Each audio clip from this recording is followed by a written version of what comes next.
The rain poured down in heavy sheets, drumming against the pavement.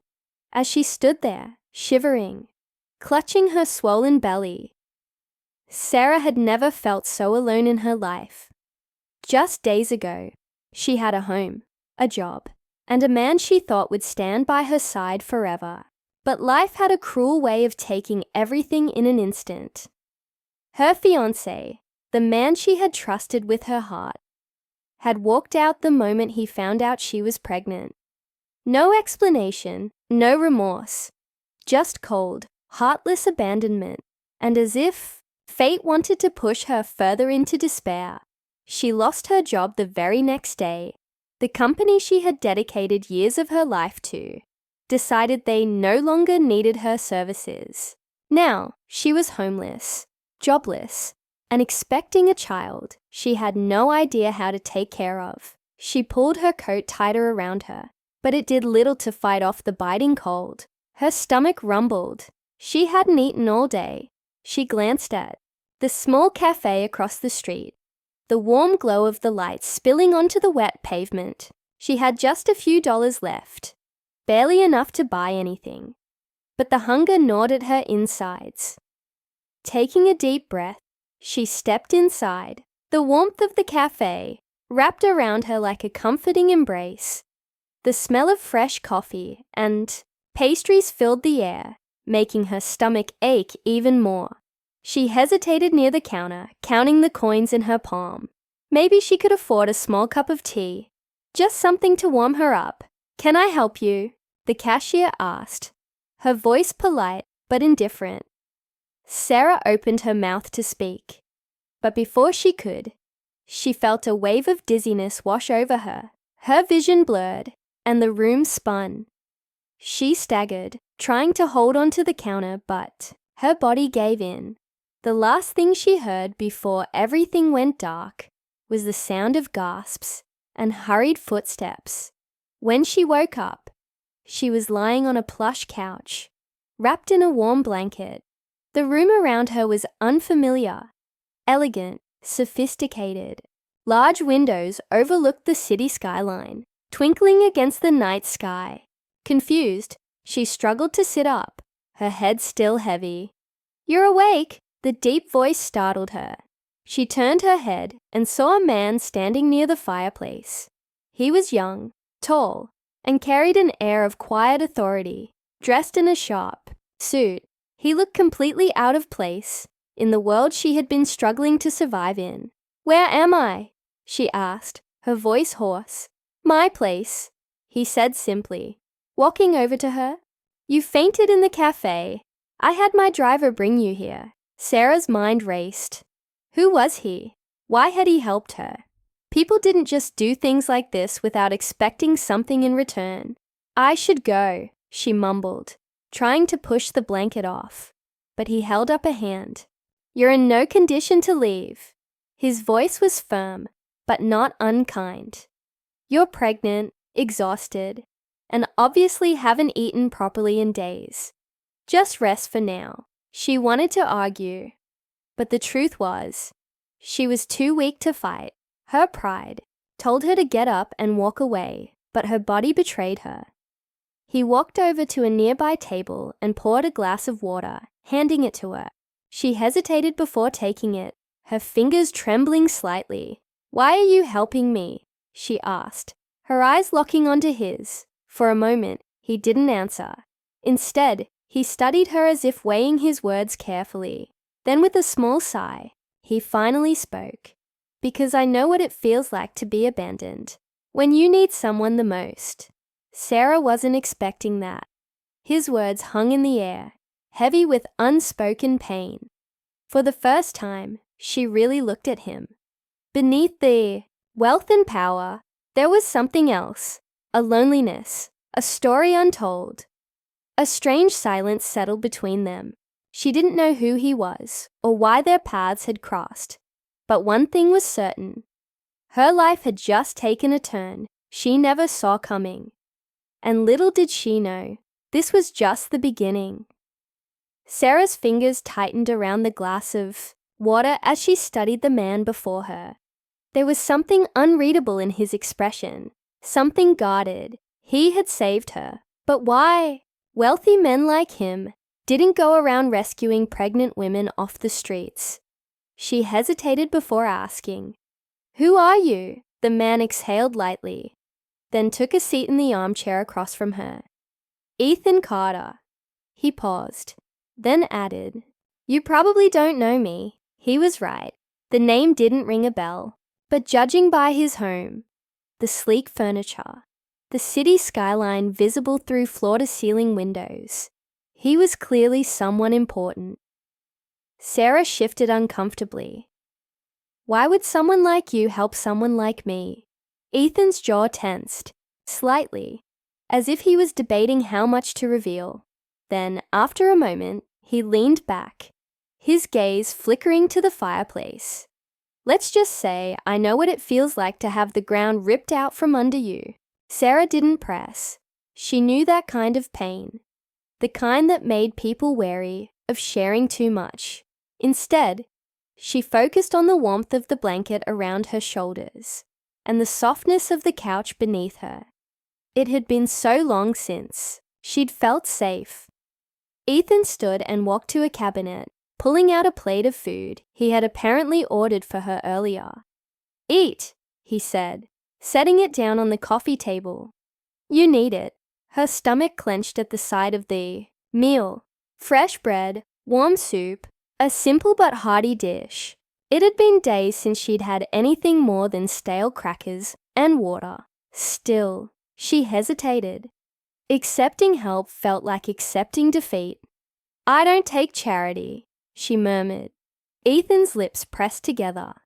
"Then don't think of it as charity. Think of it as a meal, a normal human thing."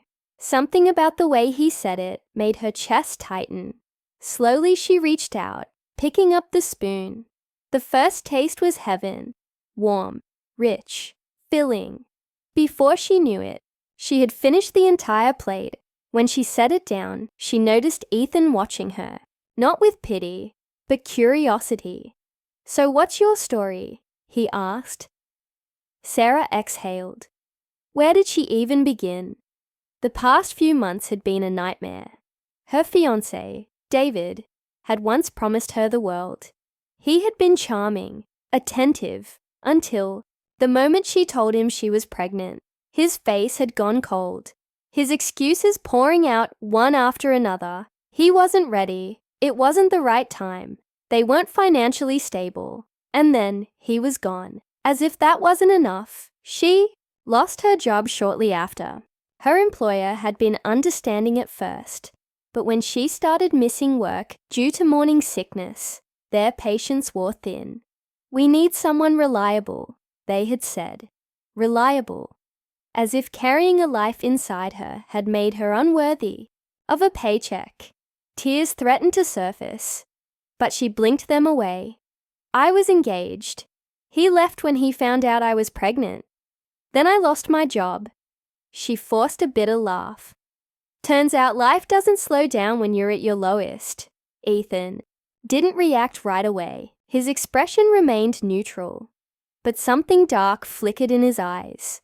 "People show their true colors when things get tough," he finally said. Sarah nodded. "Yeah, I learned that the hard way." Silence settled between them, but it wasn't uncomfortable. For the first time in a long time, Sarah didn't feel judged. She didn't feel like a burden. Then Ethan spoke again. "Stay here." Her head snapped up. "What?" "You need time to figure things out," he said, his tone matter of fact. "You have nowhere to go, and you shouldn't be on the streets. In your condition." Sarah shook her head. "I can't just stay in a stranger's home." "You don't have to if you don't want to," Ethan said, shrugging. "But I have the space, and I'm not asking for anything in return." She wanted to say no. Every instinct told her to run, to avoid relying on anyone again. But what were her other options? Shelters were full. Jobs weren't easy to come by when you were visibly pregnant, and she was exhausted. Physically, emotionally. Maybe just this once, She could accept help. Okay, she whispered. Ethan simply nodded, as if he had expected her answer. Days passed. Sarah remained cautious, unsure of what to make of her new reality. Ethan was busy most of the time.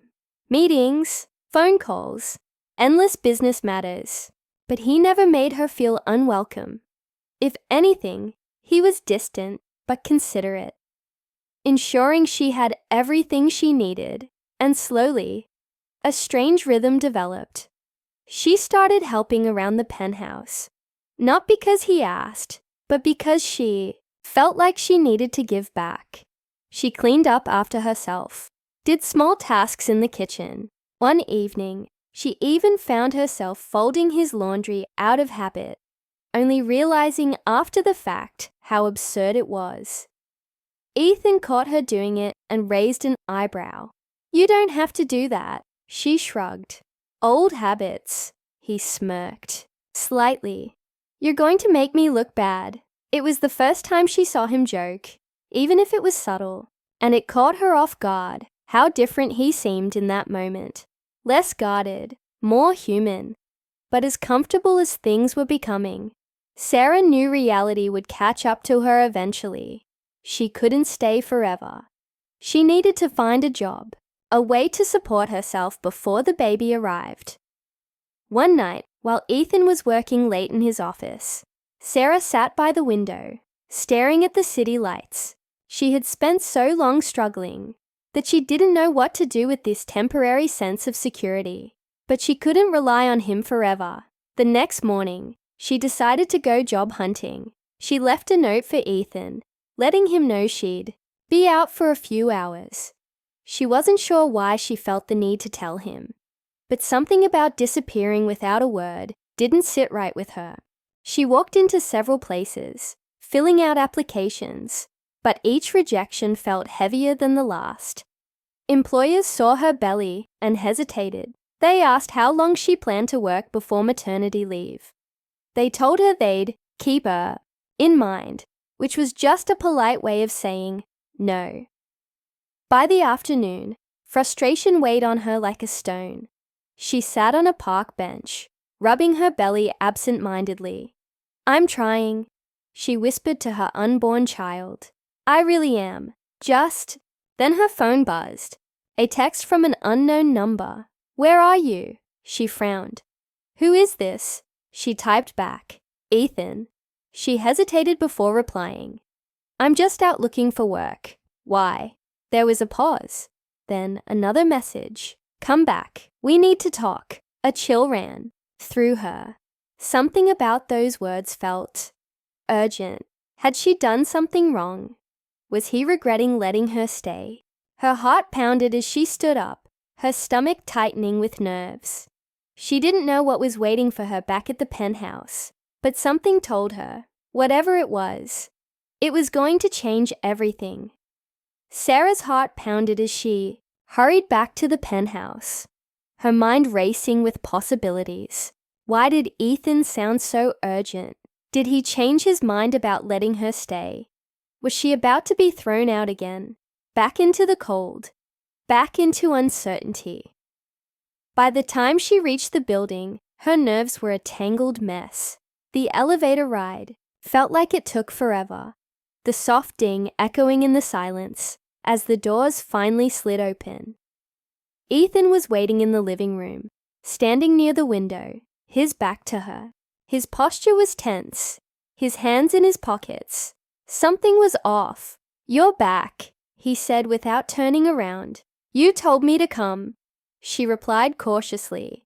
What's going on? He exhaled, then finally turned to face her. His expression was unreadable, but there was something in his eyes, something conflicted. I need to tell you something, he said. Sarah's fingers tightened around the strap of her bag. Okay. Ethan hesitated, then pulled out a folded piece of paper from his pocket and handed it to her. She took it slowly, her fingers trembling. As she unfolded it, her breath caught in her throat. It was a photograph, and in it, standing next to Ethan, was David, her ex-fiancé. Sarah's stomach dropped. Her hands went cold. She looked up at Ethan, her voice barely above a whisper. "What is this?" Ethan ran a hand through his hair, his jaw tightening. "David and we used to be friends. A long time ago." He let out a bitter chuckle. "Until he betrayed me, stabbed me in the back in ways I can't even begin to explain." Sarah's mind was spinning. "Why didn't you tell me?" "Because I didn't know at first," Ethan admitted. "I only put the pieces together after you told me his name, and then I had someone look into him." He paused, his voice hardening. "Sarah, he didn't just leave you. He's been lying to you from the start." She shook her head, unable to process it. "What do you mean?" Ethan sighed, then pulled out another document and handed it to her. It was a financial statement. At first, she didn't understand. Then she saw it, the withdrawals, the amounts, the dates. David had been stealing from her. Sarah staggered back, her breath catching. "No, this can't be right." "He drained your savings before he left," Ethan said quietly. "He planned it, Sarah. He never intended to stay." Her knees went weak, and she sank onto the couch. The realization was like a punch to the gut. She had struggled for months, thinking she had simply been unlucky, losing her job, her home, everything. But David, he had set her up to fail. He had taken everything from her before walking away. Tears burned in her eyes. "I trusted him," she whispered. Ethan sat down across from her. "I know." His voice was softer now. "That's why I needed to tell you." Sarah wiped at her face, anger and heartbreak mixing in her chest. "Does he know I'm here?" Ethan's jaw clenched. "Not yet." A silence stretched between them. Sarah looked down at the photograph again, tracing the edges with her fingertips. She had spent so long blaming herself, thinking she wasn't enough, that she had driven David away. But the truth was far uglier. She took a shaky breath. "What do I do now?" Ethan leaned forward. "That's up to you, but you're not alone in this." Sarah looked up at him, really looked at him. He had no reason to help her, no reason to care. And yet, he did, not out of pity, but because he understood pain, betrayal.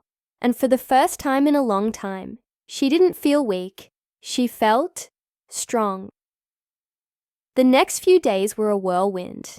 Ethan helped her file the necessary reports, ensuring David would be held accountable for what he did. It wouldn't bring back what she had lost, but it was justice. And more importantly, it was closure. Through it all, Ethan remained by her side. Not as a savior, but as a friend, a real one. Weeks passed. Sarah started looking toward the future instead of fearing it. With Ethan's help, she found a job. Not because she needed a handout, but because she was ready to stand on her own again. And one evening, as she stood on the penthouse balcony, feeling the baby kick for the first time, she realized something. She had survived. She had been abandoned, broken, left with nothing. But she had rebuilt herself, piece by piece. And in the process, she had found something unexpected, a new beginning. Ethan stepped outside, standing next to her. He didn't say anything, but he didn't have to. Sarah looked at him and smiled. A real, genuine smile. She didn't know what the future held, but for the first time in a long time, she wasn't afraid.